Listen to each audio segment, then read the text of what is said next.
You know that feeling when you hit 30 and suddenly everyone around you is buying houses, having kids, getting promoted, and you're sitting there wondering if you're doing this whole adult thing, right?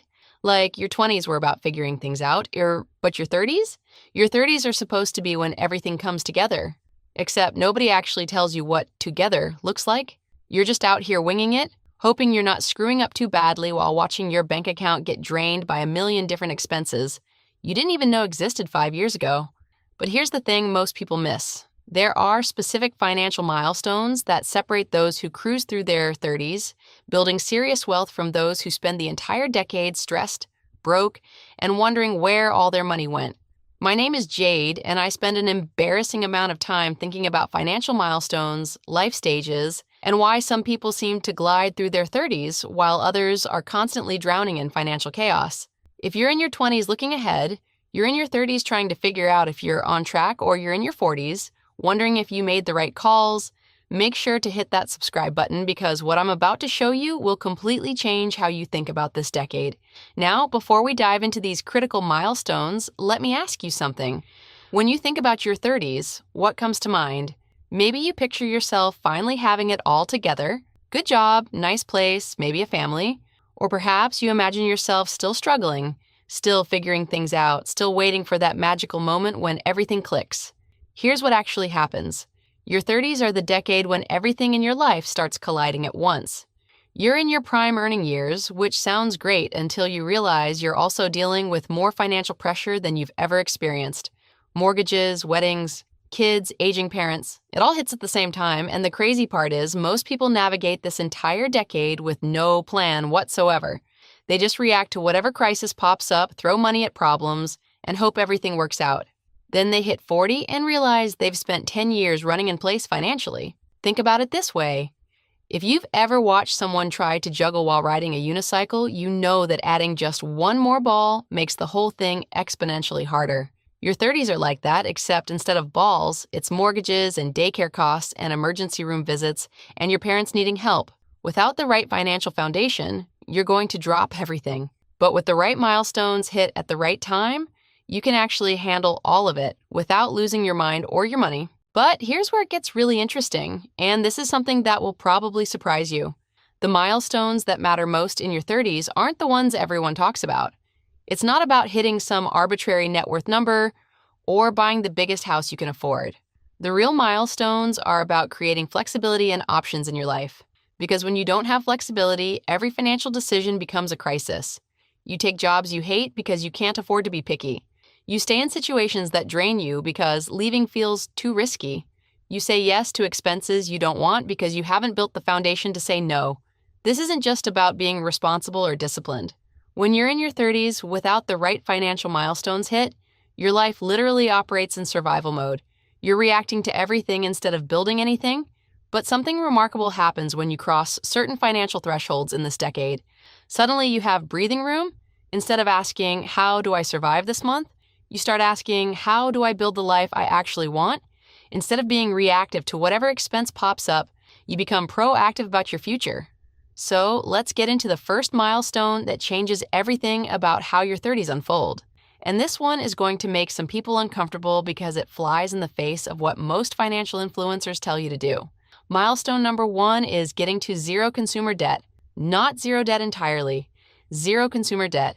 And yeah, there's a massive difference. Here's what this actually means. By the time you hit 40, you should have no credit card debt, no student loans, and ideally, no car payment. The one exception?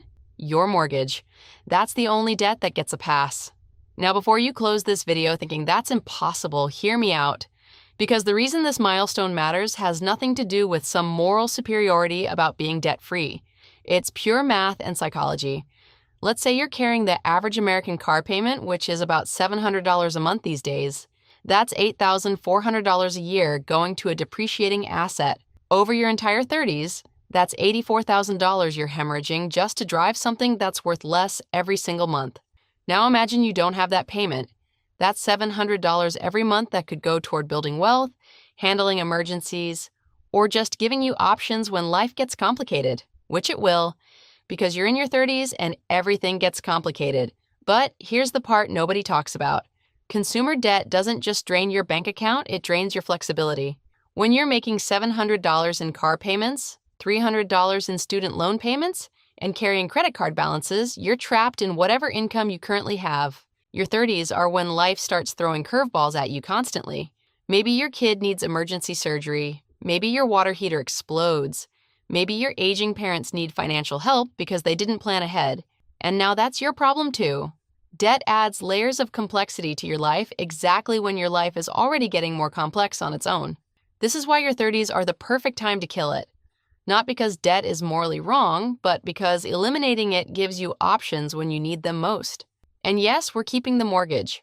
Unless you're making ridiculous money or living somewhere incredibly cheap, paying off a mortgage in your 30s is unrealistic. That's what your 40s and 50s are for. Right now, we're focused on eliminating the debt that's actively preventing you from building wealth. Now, you might be thinking getting out of debt is the hard part, and you'd be right. But milestone number 2 is something most people completely ignore until it bites them, and by then it's too late to fix it easily. Milestone number 2 is having a credit score above 800. And I know that sounds boring as hell. Like, who cares about credit scores when you're trying to build wealth? But stick with me, because the math on this will blow your mind. The biggest benefit of an excellent credit score in your 30s is getting a lower interest rate when you buy your first home or refinance your existing mortgage. And I know lower interest rate sounds like the most unsexy benefit imaginable, but let me show you why it matters. Let's say you're taking out a $400,000 mortgage, which is pretty standard in most markets these days. With an excellent credit score, you might qualify for a 6.5% interest rate. Over 30 years, you'll pay about $510,000 in interest. That's painful enough already. But with slightly worse credit, not even terrible credit, just slightly worse, you might only qualify for a 7% interest rate. That amounts to $558,000 in interest over the life of the loan. Think about that for a second. The difference between good credit and excellent credit is $48,000. That's $48,000 you're either keeping in your pocket or handing to the bank, and the only difference is a few credit score points. And here's what makes this even more wild. Getting a good credit score isn't actually that hard. As long as you're paying your bills on time every cycle, your score generally goes up. It's boring, it's unglamorous, but it works. But if you miss one payment by more than 30 days, your score can drop by as much as 180 points. One late payment could take you from 780 to 600. And suddenly you're looking at tens of thousands of dollars in extra interest over your lifetime. According to LendingTree, a single late payment can stay on your credit report for up to 7 years. 7 years of paying more for everything because you forgot to set up autopay one time. This is why building excellent credit in your 30s is so critical. You're likely going to make your biggest financial decisions during this decade. Buying a home, maybe refinancing, possibly taking out a business loan. Every one of those decisions gets cheaper when your credit is pristine. If you're not quite at 800 yet, take some time to understand how credit actually works. It's not complicated, it's just a game with specific rules. Learn the rules, play by them, and you'll save a fortune over your lifetime. Now let's talk about milestone number 3, and this is where most people's eyes glaze over because it sounds like homework. But this might be the most important milestone on this entire list, so don't zone out on me. Milestone number 3 is assembling a comprehensive financial plan for the next 30 years, from now until retirement. And yes, I know you're in your 30s and retirement feels like it's a million years away, but that's exactly why this matters now. Here's what a real financial plan should cover, and I'm going to use an acronym to make this easier to remember. BRETTB stands for budgeting and saving. You should know exactly how much you need to save and spend to hit your goals. R stands for retirement planning, not just vague ideas about saving for retirement someday, but actual numbers. How much do you need? How far along are you? What's your gap? E stands for estate planning, and I know what you're thinking. I'm 32 years old. Why do I need an estate plan? We'll get to that later, but if you have kids, you need this now. T stands for tax planning. Are you using the right accounts? Are you taking advantage of every deduction you qualify for? Or are you just letting the government take whatever they want? This is where it might actually make sense to hire a financial planner. Not because you can't learn this stuff yourself, but because having a professional help you build the framework can save you years of trial and error. The reason this milestone matters so much in your 30s is that this is the decade when financial decisions start having serious long-term consequences. In your 20s, if you screwed up financially, you had time to recover. In your 30s, every year you waste is compounding against you. Having a plan doesn't mean your life becomes rigid and boring. It means you know where you're going and you have a map to get there. You can still take detours, you can still enjoy the journey, but you're not just wandering around hoping you end up somewhere good. Now here's where things get practical. And this is a milestone you've probably heard about before, but might not be taken seriously enough. Milestone number 4 is having a well-stocked emergency fund. And I don't mean the 3 to 6 months of expenses you built in your 20s. I'm talking about a serious buffer, up to 12 months of living expenses saved in cash. I know that sounds extreme. 12 months? But here's why this matters more in your 30s than it ever did before. In your 20s, you were probably only responsible for yourself. Maybe a partner if you were in a serious relationship. Your expenses were relatively simple, your life was relatively straightforward. Your 30s? Everything gets complicated. You've got kids who need things, you've got a house that breaks down, you've got aging parents who might need financial help, you've got a career that's demanding more from you.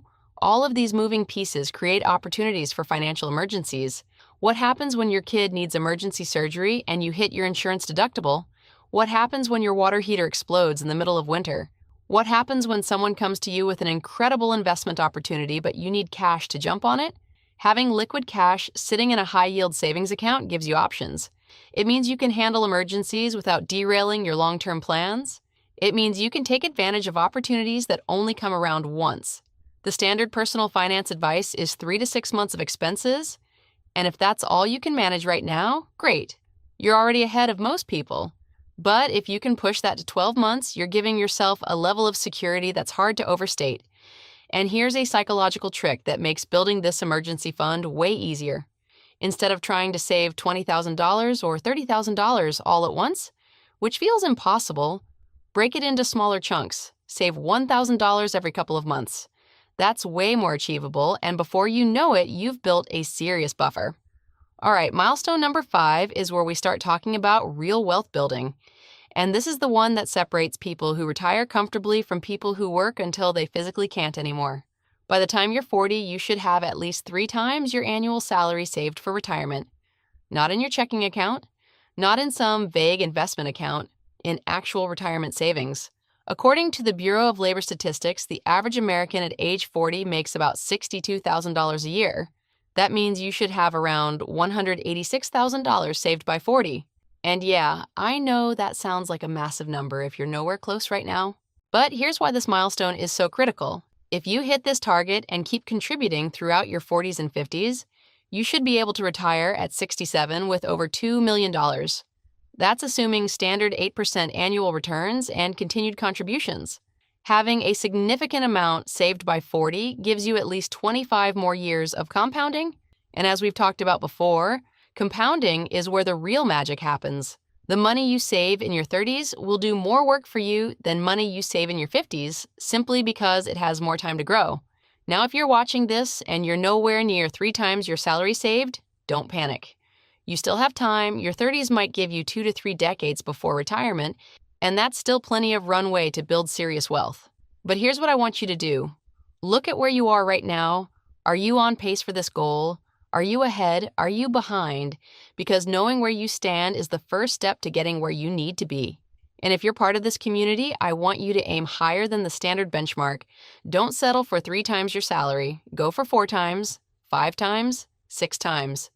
Because every extra dollar you save in your 30s is a dollar that gets to compound for decades. But here's where most people completely sabotage themselves, and this brings us to milestone number 6. This one might be my favorite because it's so simple, yet so few people actually do it. Milestone number 6 is avoiding lifestyle inflation. You're probably making way more money in your 30s than you did in your 20s, and the easiest way to waste all of that progress is by spending it the moment it hits your account. There's this book called The Millionaire Next Door that breaks down how actual millionaires build wealth, and the findings are pretty shocking. Most people who accumulate serious wealth aren't the ones driving fancy cars and living in massive houses. They're the ones who keep their lifestyles cheap even as their incomes grow. The difference between what they make and what they spend is what allows them to build wealth like crazy.